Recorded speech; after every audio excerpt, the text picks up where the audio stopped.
Bonjour. Je voulais que vous puissiez voir l'aquarium de Caroline. Caroline, c'est ma conjointe. Puis ça, c'est son aquarium. Puis j'ai mis aussi des plantes parce qu'elle aime beaucoup, beaucoup s'occuper des plantes. Et puis, elle aime ça participer à faire grandir, à faire prospérer de la vie. Je voulais vous montrer ça parce que dans la dernière capsule, je vous parlais plus des peurs. Puis pour moi, c'est impossible de parler des peurs sans parler de l'amour. Pour moi, c'est deux polarités. Et ces deux polarités-là coexistent dans nos vies. Maintenant, je vous donne un exemple. Si je prends, mettons, cette plante-là. Si vous regardez la plante, puis vous regardez les pétales, les tiges, puis je vous disais d'aimer cette plante-là, vous n'auriez probablement pas de difficulté.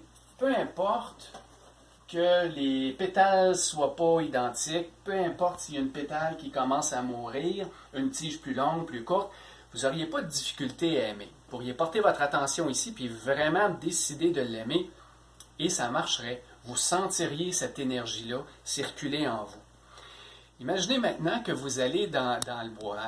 Au Québec, on dit dans le bois, en France, vous êtes sûrement dans la forêt.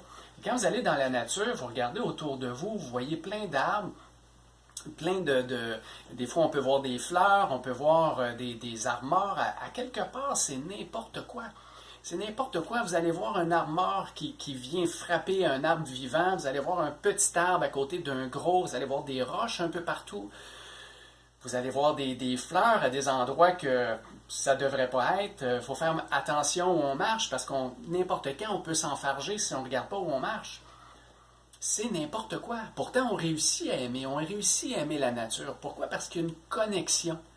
Et il n'y a pas de travail ou de tiraillage émotionnel lorsque nous sommes dans la forêt ou dans la nature.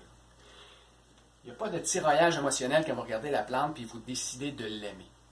Vous avez-vous déjà demandé pourquoi on n'arrive pas à aimer tous les êtres humains, les hommes et les femmes qui entrent dans notre vie, on ne réussit pas à les aimer de la même façon qu'on réussit à aimer une plante. Pourquoi?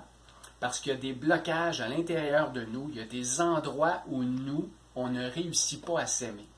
C'est ce qu'on reçoit des gens. C'est-à-dire que quelqu'un rentre dans votre environnement, dans votre vie, et s'il y a quelque chose que vous n'aimez pas de cette personne-là, c'est que ça reflète une partie de vous que vous n'arrivez pas à aimer.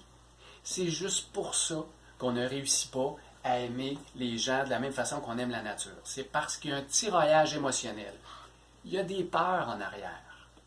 Dans la prochaine vidéo, je vais aller un peu plus en profondeur sur les programmations pour qu'on puisse comprendre qu'est-ce qu'il y a derrière une programmation qui m'empêche d'aimer. Donc, au plaisir de vous retrouver dans la prochaine vidéo.